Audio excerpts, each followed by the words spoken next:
উদ্যানের কথাগুলো শুনে ফুল থমকে গেল। অস্পষ্ট স্বরে বলল, আমি কিভাবে তালাক নিয়েছি সেটা আপনি জানলেন কিভাবে? কথা বলার মাঝেই উদ্যান আলগোছে ফুলের হাতটা ডাক্তারের দিকে এগিয়ে দিয়ে মোহাচ্ছন্ন গলায় বলল, জানেনই তো, আন্দাজ করেছি। অ্যাজ ইউর হাজব্যান্ড তোমাকে পড়তে পারার ক্ষমতা আছে আমার। সবসময় না পারলেও মাঝে মধ্যে আমি তোমাকে পড়ে ফেলি। কি মারাত্মক কথা বলে দিল উদ্যান। কিন্তু ফুল সেই কথাগুলো পুরোপুরি বিশ্লেষণ করার পূর্বেই ঘুমের মূর্ছানায় উদ্যানের কোলে ঢলে পড়ল। বেশ কিছুক্ষণ উদ্যান সেইভাবেই দাঁড়িয়ে রইল। অতঃপর ফুলকে কোলে নিয়ে খাটে শুইয়ে দিল। ও কতক্ষণ ঘুমাবে? উদ্যানের প্রশ্নে ডাক্তার মাথা নিচু করে বলল, ওনাকে যেই পেন কিলার দেওয়া হয়েছে সেটাতে সিডেটিভ প্রভাব আছে মাস্টার। তার উপর উনি মানসিক চাপে আছেন, রাতের আগে ঘুম ভাঙার সম্ভাবনা নেই। উদ্যান মাথা নাড়াতেই ডাক্তার নিচে জিনিসপত্র নিয়ে বেরিয়ে গেলেন। ডাক্তার চলে যেতেই পুরো রুমে চোখ বুলায় উদ্যান।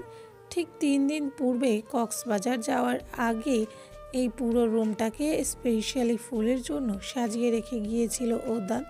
ফুলকে জোর করেই আনতে হবে সেই বিষয়ে অবগত ছিল উদ্যান, কিন্তু এইভাবে কিছু ঘেঁটে ফেলতে চায়নি সে। মাস্টার, আমি কি চলে যাব? রুমার প্রশ্নে তপ্ত শ্বাস ফেলল উদ্যান। বিছানা থেকে উঠে দরজা পর্যন্ত এগিয়ে গিয়ে বলল, যা, কিন্তু কিছুক্ষণ পরপর এসে ওকে দেখে যাবে। উদ্যান নিজেও রুম থেকে বেরিয়ে চলে গেল। রাত 10টা। টেরেসে থাকা গোলাকৃত টেবিলের চারপাশে বসে আছে সোলার স্টেটের সদস্যবৃন্দ। টেবিলের ওপর রাখা বিভিন্ন রঙের ড্রিঙ্কস। তার মানে কক্সবাজার ট্যুরে যাওয়ার প্ল্যান বউকে ফিরে আনার জন্য করেছিস? সোহমের প্রশ্নে হ্যাঁ বোধক মাথা নেড়ে টেকিলাপূর্ণ গ্লাসে চুমুক দেয় উদ্যান। লুহান বলে, আমি এখনো বিশ্বাস করতেই পারছি না তুই এভাবে আমাদেরকে না জানিয়ে বিয়ে করে নিয়েছিলি। না জানিয়ে বিয়ে করেছিস সেটা মানলাম, কিন্তু লুকিয়ে রাখলে কেন? হৃদম প্রশ্ন ছুড়ল। আর চোখে তাকালো অনি। ভ্রু কুচকে বলল, তা এখন জানালি কেন?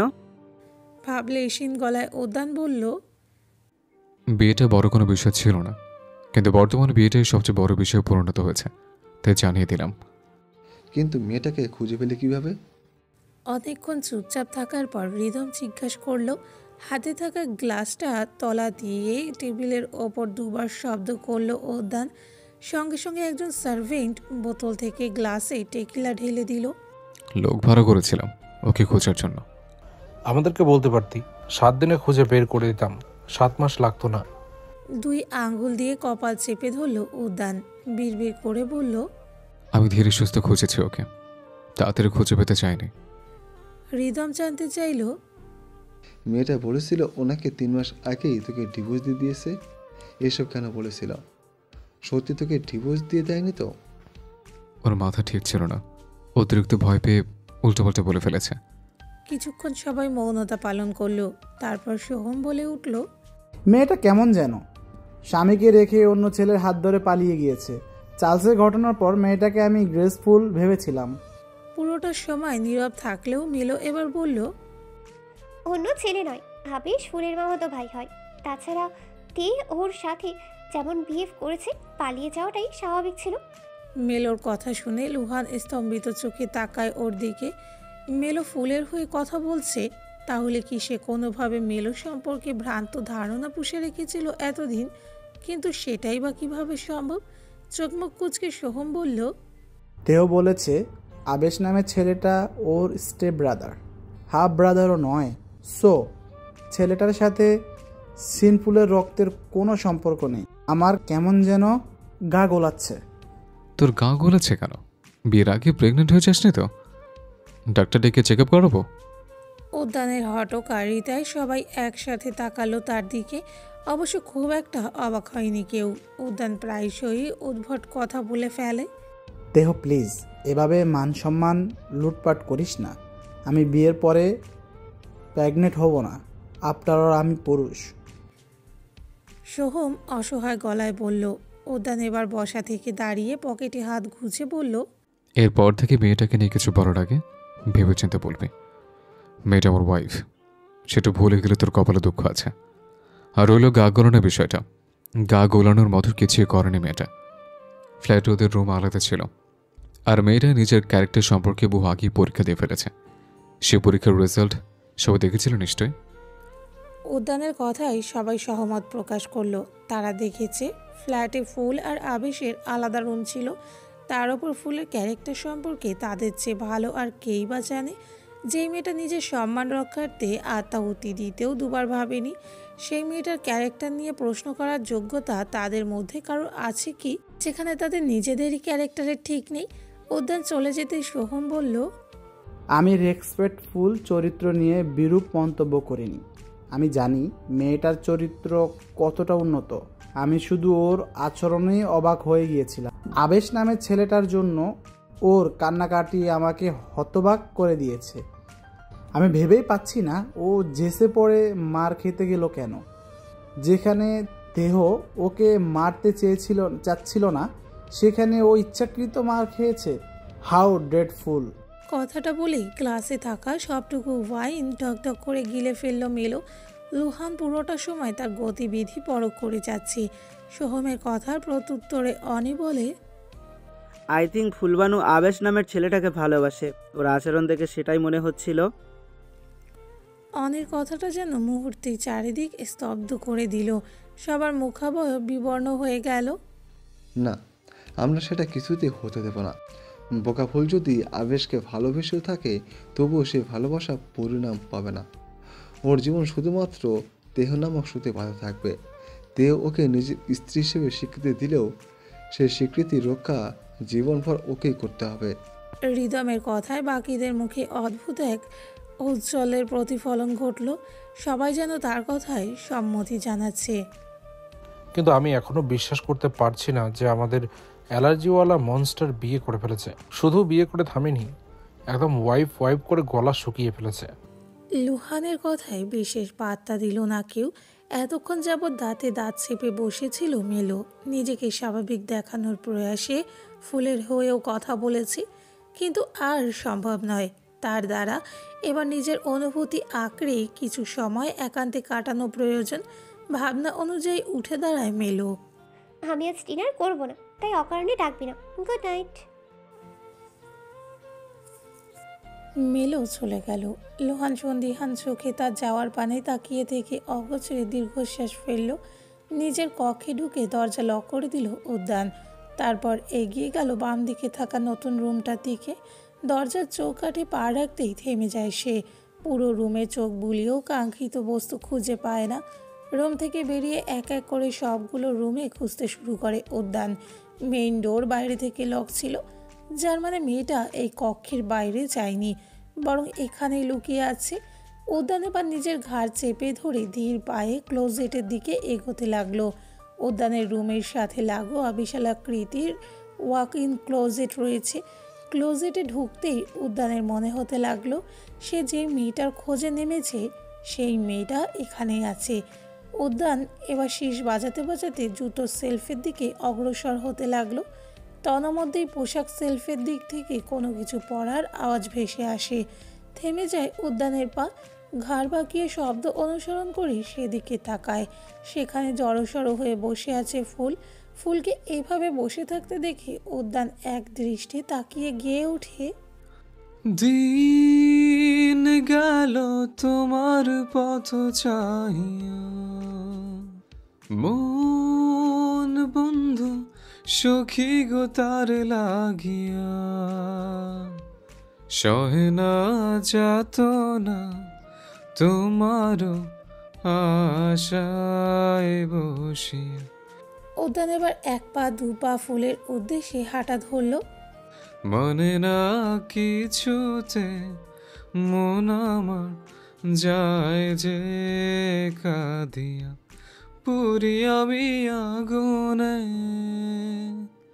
ও দিন গেল তোমার পথ চাহিয়া।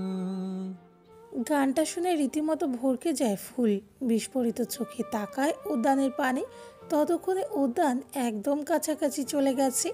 তাকে এতটা কাছে দেখে ফুল পিছিয়ে যেতে চায়, কিন্তু সেলফের জন্য পারে না। Petal, what are you doing here? Are you trying to play hide and seek with me? ভয়ে ভয়ে নাবোধক মাথা নাড়ে ফুল। দৃষ্টি ফ্লোরে নিবদ্ধ। বুকের ভেতরে থাকা হৃৎপিণ্ডটা যেন বেরিয়ে আসার চেষ্টায় ছটফট করছে। তুমি লুকোচুরি খেলতে না চাইলে এখানে এসছো কেন? আমি তোমার জন্য রুম সাজিয়েছি, তোমার পছন্দ হয়নি? উদ্যানের ব্যবহারে হাঁসফাঁস করতে লাগলো ফুল। কেন উদ্যান তার সাথে এভাবে কথা বলছে? এই উদ্যানকে তো সে চেনে না। আপনি অপরিচিত সাজার চেষ্টা করবেন না। ফুলের ক্ষীণ গলায় বলা কথাটা শুনে নিজের গালে হাত রাখে উদ্যান। ভাবুক ভঙ্গিতে বলে, আমি মোটেও অপরিচিত সাজার চেষ্টা করছি না পেটাল, আমি তোমার স্বামী সাজার চেষ্টা করছি। নিজেকে পাগল পাগল লাগছে ফুলের। শরীরের যন্ত্রণা কমে গেল, মনের অবস্থা নাজেহাল। আপনি আমার স্বামী সাজার চেষ্টা কেন করছেন জানতে পারি? ফুলের মতো এবার উদ্যানও ফ্লোরে বসে পড়ল। অবশ্যই জানতে পারো। অ্যাকচুয়ালি 32 বছর বয়সে সে স্ত্রীর প্রয়োজনীয়তা উপলব্ধি করতে পেরেছে। সে উপলব্ধি থেকে স্ত্রীর খোঁজে নেমে পড়েছিলাম। উদ্যানের ব্যবহার সহ্য করতে পারল না ফুল। উদ্যানের চোখে চোখ রেখে বলল, আপনি আমার সাথে নাটক করছেন? কেন করছেন? এটা কি আপনার নতুন প্ল্যান? এক মুহূর্তের জন্য উদ্যানের চোখ জ্বলে উঠল। ফুল সেটা লক্ষ্য করার পূর্বেই উদ্যান নিজেকে স্বাভাবিক করে বলল, আমাকে দেখে তোমার অভিনেতা বলে মনে হয়? ক্রূর হাসল ফুল। ঠিক অভিনেতা নয়, আপনাকে দেখে আমার দানব বলে মনে হয়। তোমার মনে হওয়াটা স্বাভাবিক, কারণ আমি আসলেই মনস্টার। আর আপনার ধারণা মনস্টার হওয়া গৌরবের? তা জানি না, আমি ভেবে চিন্তে মনস্টার হয়নি। চোখ বন্ধ করে নিল ফুল। শান্ত গলায় আওড়ালো, আবেশ ভাই কোথায়? কি করেছেন তার সাথে? আবেশের নাম শুনে উদ্যানের মুখে বিরক্তি দেখা দিল। হঠাৎ ওকে নিয়ে তুমি এত কেন ভাবছো? চোখ খুলে উদ্যানের দিকে তাকায় ফুল। মনের ভেতর এক ফন্দি এইটে বলে, আপনি বুঝতে পারছেন না? প্রশ্নবিদ্ধ চোখে তাকায় উদ্যান। ফুল এবার নাটুকে ভঙ্গিতে বলে, আমি ওকে নিয়ে ভাবছি কারণ আমি ওকে ভালোবাসি। এটুকু বোঝার বুদ্ধি নেই আপনার? অবশ্য শুধু বুদ্ধিহীন নন, আপনি কাজকর্মহীনও বটে। এতগুলো মাস নইলে আমাকে খোঁজার পেছনে অপচয় করতেন না। কথাটা শুনে উদ্যানের চোখে কঠোরতা ধরা দিল। আচমকাই এক হাতে ফুলের গাল চেপে ধরল। দাঁতে দাঁত পিষে বলল, একদম চালাকি করবে না আমার সাথে। তুমি ভালোবাসো না আবেশকে? নির্ভীক গলায় ফুল বলল, আমি ভালোবাসি ওকে। ফুলের গাল ছেড়ে দিয়ে গলা চেপে ধরল উদ্যান। বিক্ষিপ্ত সুরে বলল, আর একবার মিথ্যা বাক্যটা উচ্চারণ করলে গলা চেপে মেরে ফেলবো। যদি ওকে তুমি সত্যি ভালোবাসতে, তাহলে বিগত মাসগুলোতে আমি সেটা বুঝতে পারতাম। বলেই গলা থেকে হাত সরিয়ে নিল উদ্যান। বড় বড় শ্বাস নিয়ে ফুল বলল, আপনি কিভাবে বুঝতে পারতেন? আপনি আমার উপর নজর রেখেছিলেন? শান্ত চোখে তাকায় উদ্যান। এই মেয়েকে যতটা বোকা ভেবেছিল ততটাও বোকা নয়। তোমার উপর নজর রাখি না আমি, অ্যাজ ইউর হাজব্যান্ড। মাঝে মধ্যে তোমার অনুভূতি বুঝতে পারি আমি। উদ্যানের এই কথাগুলো আর সহ্য করতে পারছে না ফুল। আমি আপনাকে হাজবেন্ড হিসেবে মানি না, আর মানবও না কোনোদিন। আপনার মতো একটা মানুষ রূপে থাকা দানবকে নিজের মনে জায়গা দেওয়ার পূর্বে আমি নিজের মৃত্যু কামনা করি। মন কর্তৃক ঠকে যাওয়ার জন্য প্রস্তুত হওয়া মিসেস ফুল, কারণ খুব শীঘ্রই তোমার মন তোমার সাথে বিশ্বাসঘাতকতা করতে চলেছে। সেদিন আমি মেরে ফেলবো নিজেকে। তোমার মন তোমাকে সেটাও করতে দেবে না। খেই হারায় ফুল। ধাক্কা দিয়ে উদ্যানকে সরিয়ে দিতে চায়, কিন্তু পারে না। উদ্যান যেন ক্রমশই তার উপরে লঘু হচ্ছে। শরীর জ্বলে যাচ্ছে ফুলের। সরে যান, সরে যান, আমি ঘৃণা করি আপনাকে। উদ্যান আরও কিছুটা ঝুঁকে গেল ফুলের দিকে। হিসিয়ে বলল, আমি ভালোবাসি তোমাকে। উদ্যানের মুখ নিঃসৃত এই একটা বাক্যই যেন ফুলের অনুভূতিতে ধস নামালো, লণ্ডভণ্ড করে দিল সব কিছু। ডুকরে কেঁদে উঠল ফুল। হৃদয়ে থাকা সবটুকু আক্রোশ ঢেলে দিয়ে বলল, মেরে ফেলুন আমায়, আমি মৃত্যুকে আলিঙ্গন করতে প্রস্তুত, কিন্তু আমার অনুভূতিতে আঘাত করবেন না আপনি। আপনি যেখানটাতে আঘাত করতে চাইছেন সেইখানটাতে, সেই জায়গাটা বড্ড নাজুক, সইতে পারবে না। উদ্যান কিছুটা পিছিয়ে গিয়ে পুনরায় বলল, আমি তোমাকে সত্যি ভালোবাসি wifey, and that's the damn true. হাত দিয়ে কান চেপে ধরল ফুল। কিছুতেই সে উদ্যানের ফাঁদে পা দেবে না। উদ্যান তাকে শেষ করে দেবার খেলায় মেতেছে। কিছুতেই ফুল এই কথা বিশ্বাস করবে না। না, তাকে কিছু করতে হবে। উদ্যানকে থামাতেই হবে। বসা থেকে উঠে দাঁড়ায় ফুল। পেছনে থাকা ড্রেস সেলফ হাতড়ে অবচেতন মস্তিষ্কে কিছু খুঁজতে চলেছে। তৎক্ষণাৎ হাতের নিচে একটা বেল্ট পড়ে। উদ্যান মেঝেতে বসে বসেই ফুলকে সূক্ষ্মভাবে পর্যবেক্ষণ করছে। ফুল এবার বেলটা হাতে নিয়ে উদ্যানের দিকে তাকায়। পানিতে টলমল করতে থাকা চোখ জোড়ায় অগ্নি স্ফুলিঙ্গ দেখে উদ্যানের চোখ আটকে যায়। ব্যাকুল গলায় বলে, আমি তোমাকে ভালোবাসি, সেটা তুমি চলে যাওয়ার পর উপলব্ধি করতে পেরেছি। সত্যিকার অর্থে তোমাকে ছাড়া আমার সব কিছু রঙিন হয়ে গিয়েছিল। আমি তোমাকে 7 মাস কোথাও খুঁজিনি, আর তুমি এখন আমার কথা বিশ্বাস করছো না? হাতের উল্টো পিঠে নিজের চোখ মুছে নিল ফুল। রুক্ষ গলায় বলল, আবেশ ভাইকে মেরেছিস কেন? আমাকে ভালোবাসাটাই কি তার দোষ ছিল? উদ্যান বুঝতে পারল ফুল প্রসঙ্গ পাল্টে ফেলতে চাইছে। ওর কথা বাদ দিতে বলেছে। ফুল নাচরবান্দা, উদ্যানের পেট থেকে কথা বের করেই ছাড়বে, তার আসল উদ্দেশ্য বুঝেই ছাড়বে। বল কেন মেরেছিস আবেশ ভাইকে? ফুলের কথা বলার স্টাইল ভালো লাগলো না উদ্যানের। বসা থেকে উঠে সতর্ক গলায় বলল, তুমি আমার সাথে এইভাবে কথা বলতে পারো না, জানো আমি বয়সে কত বড় তোমার থেকে। তার ছেলের হাসি ফুটে উঠল ফুলের ঠোঁটের কোণে। যে যেই ভাষার যোগ্য তার সাথে সেই ভাষাতেই কথা বলতে হয়, নইলে সে বুঝতে পারে না। এক কাজ কর, তুই যেহেতু আমাকে ভালোবাসিস সেহেতু আমাকে আবেশ ভাইয়ের কাছে রেখে আয়। What nonsense! আমি আমার ওয়াইফকে পরপুরুষের কাছে রেখে আসতে যাবো কোন লজিকে? উদ্যানের কণ্ঠে এবার কিছুটা রাগের বহিঃপ্রকাশ ঘটল। হাতে থাকা বেল্ট শক্ত হাতে চেপে ধরল ফুল। কণ্ঠে বিষ মিশিয়ে বলল, যেই লজিকে তুই সেই বিদেশিকে আমার রুমে ঢোকার পারমিশন দিয়েছিলি, সেই লজিকেই আমাকে আবেশ ভাইয়ের কাছে রেখে আসবি। এহেন কথা শোনার জন্য মোটেও প্রস্তুত ছিল না উদ্যান। তাকে অপ্রস্তুত হয়ে পড়তে দেখে শব্দ করে হেসে উঠল ফুল। কি লজিক আছে তো নাকি? এবার তাহলে আমি যাওয়ার জন্য রেডি হব? ফুল ভাবল এবার হয়তো উদ্যান রেগে মেগে নিজের আসল রূপে ফিরে আসবে, কিন্তু তেমন কিছুই হলো না। উদ্যান উল্টো অপরাধী গলায় বলল, আমার ভুল হয়ে গেছে, সেই ঘটনার জন্য আমি লজ্জিত। সেই সব দিনগুলোতে আমি নিজের অনুভূতি সম্পর্কে উদাসীন ছিলাম। দিক বিদিক শূন্য হয়ে পড়ল ফুল। বুড়ো আঙ্গুলের ওপর ভর দিয়ে চেপে ধরল উদ্যানের শার্টের কলার। নাটকে তুই বড্ড কাঁচা, আমি তোর নাটক ধরে ফেলেছি। উদ্যান এবার আচমকাই ফুলের কোমরে হাত রেখে তাকে সোজা হয়ে দাঁড়াতে সাহায্য করল। আমি নাটক করতে জানি না, তবে অনুভূতি প্রকাশে অবশ্যই কাছে।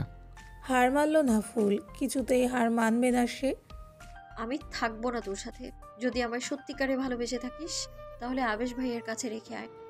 উদ্যান এবার শক্ত হাতে চেপে ধরল ফুলের মসৃণ কোমর।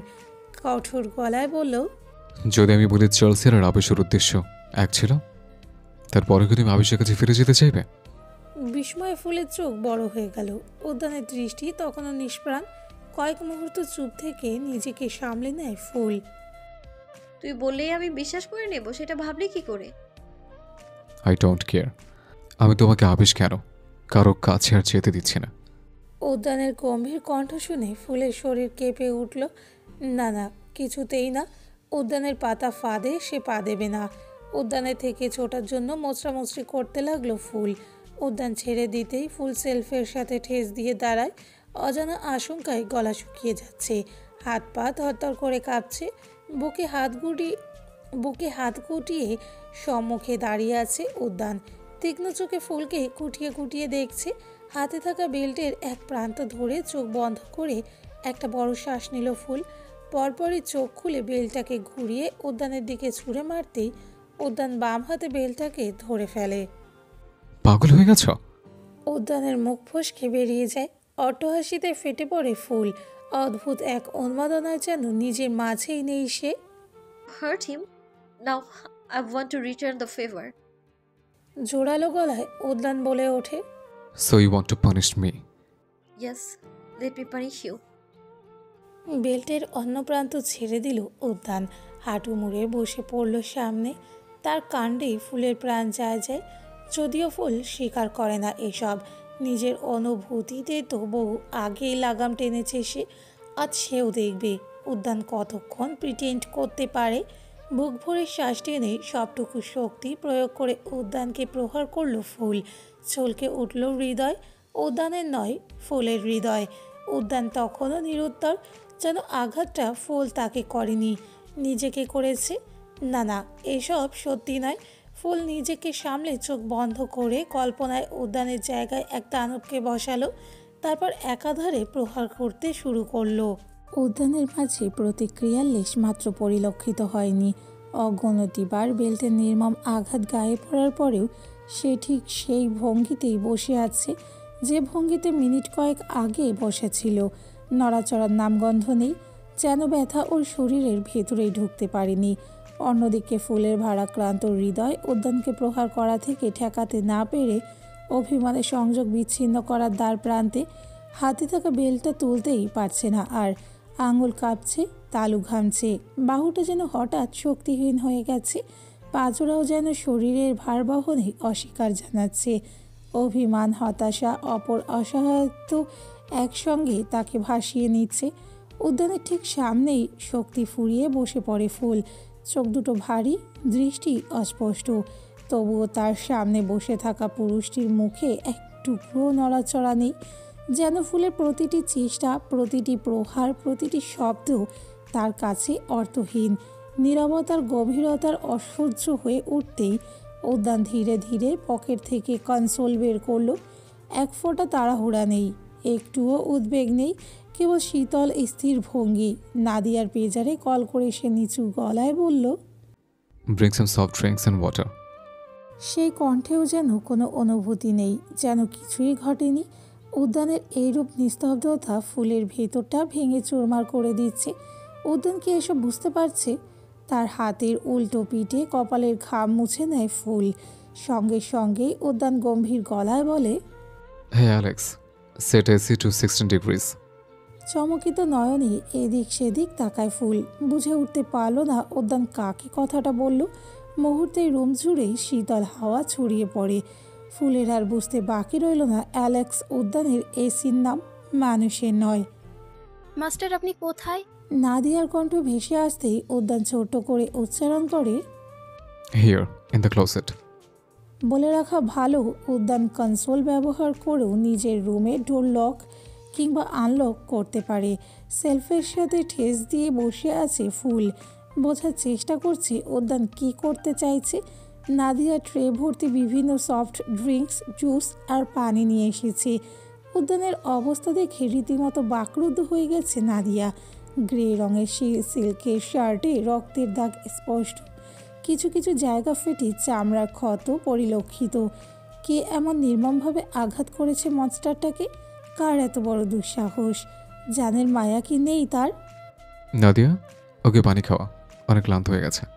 উদ্যানের কথায় হুঁশ ফেরে নাদিয়ার। চোখ সরিয়ে তাকায় ফুলের দিকে।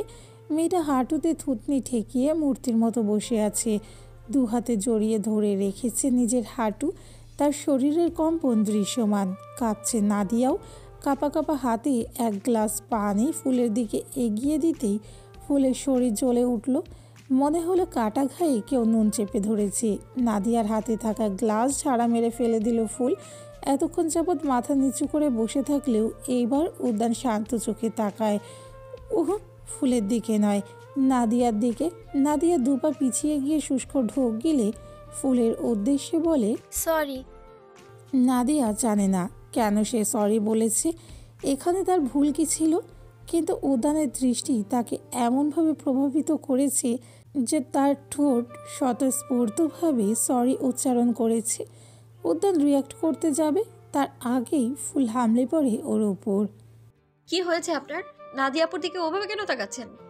আমি ফেলে দিয়েছি গ্লাস। আমি আঘাত করেছি আপনাকে, একটা নয়, পুরো 61টা। আবেশ ভাইকে যতগুলো আঘাত করেছেন তার অর্ধেক। আমি আরো আঘাত করব আপনাকে, মেরে ফেলবো। আপনার রাগ উঠছে না? পানিশড করতে ইচ্ছে করছে না আমায়? মারুন না আমায়। বলেই উদ্যানের হাত ধরে ফুল সেই হাত দিয়ে নিজের গালে আঘাত করতে চায়, কিন্তু উদ্যান তার পূর্বেই নিজের হাত সরিয়ে নেয়। আমার রাগ উঠছে না তোমার উপর, নিজের উপর উঠছে। আগে আমি যা কিছু করেছি সেসবের মাসুল কীভাবে দেবো জানি না। তুমি চাইলে আমাকে আরও মারো, মেরে ফেলো, কিন্তু আমি তোমাকে আঘাত করতে পারবো না, কারণ তুমি কোনো ভুল করোনি। উদ্যানের নরম কণ্ঠ শুনে ফুলের পৃথিবী উল্টে গেল। দুহাতে মাথা চেপে ধরে আবারও সেলফের সাথে লেগে দাঁড়ালো। যেই উদ্যান তাকে শুরু থেকে ব্লাডি মিস্টেক আর ভুল নামে সম্বোধন করে আসছে, আজ অবধি অহংকারের বশে ফুলের নামটা পর্যন্ত উচ্চারণও করেনি, সেই স্বামী নামের আসামির এত বড় পরিবর্তন কিভাবে মেনে নেবে ফুল? পারছে না, এইসব মেনে নিতে পারছে না। পুনরায় উন্মাদনা ভর করে ফুলের ওপর ঝুঁকে গিয়ে নিচে পড়ে থাকা বেলটা হাতে তুলে নেয়। উদ্যান ভাবে ফুল হয়তো আবারও তাকে আঘাত করবে। ফুলের অভিব্যক্তি বিশ্লেষণ করতে করতে উদ্যান সাবধানী গলায় বলে, নাদিয়া, ওগুলো রেখে চলে যাও। আর যাই হোক, সার্ভেন্টদের সামনে নিজের অসহায়তা দেখাতে প্রস্তুত নয় উদ্যান। মাথা নেড়ে হাতে ট্রেটা রেখে স্থান ত্যাগ করে নাদিয়া।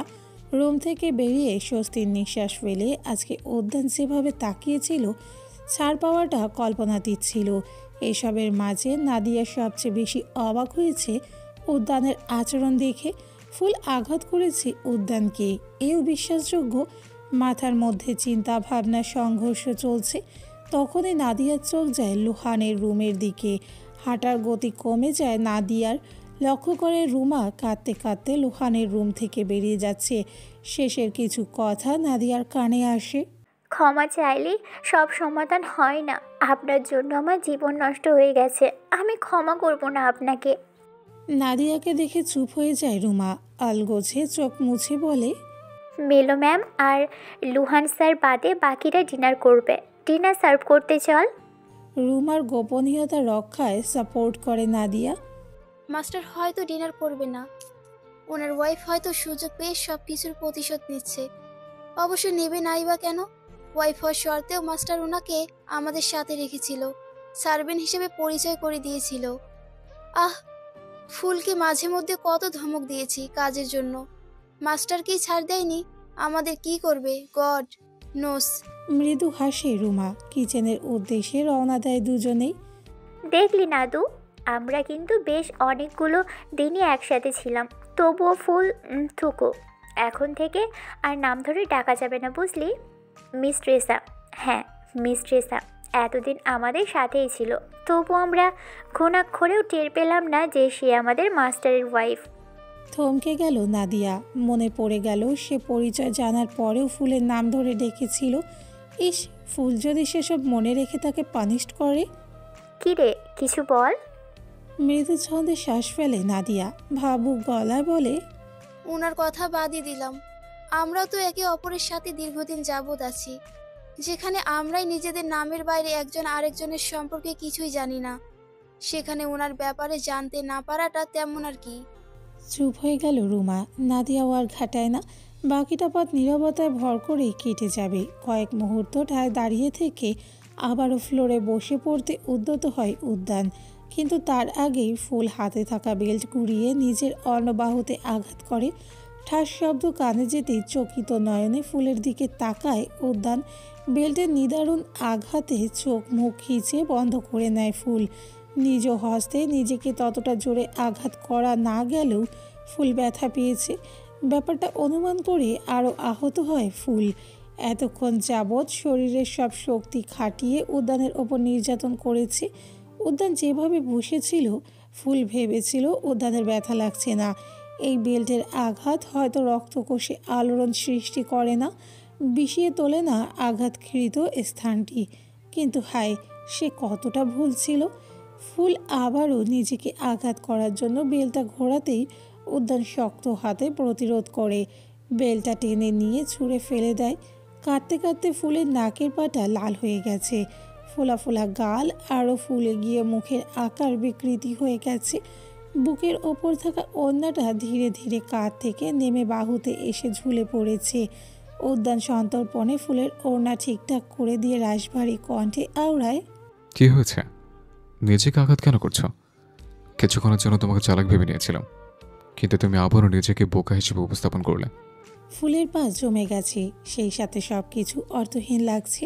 বুকের ভেতরটা দুমড়ে মুচড়ে যাচ্ছে।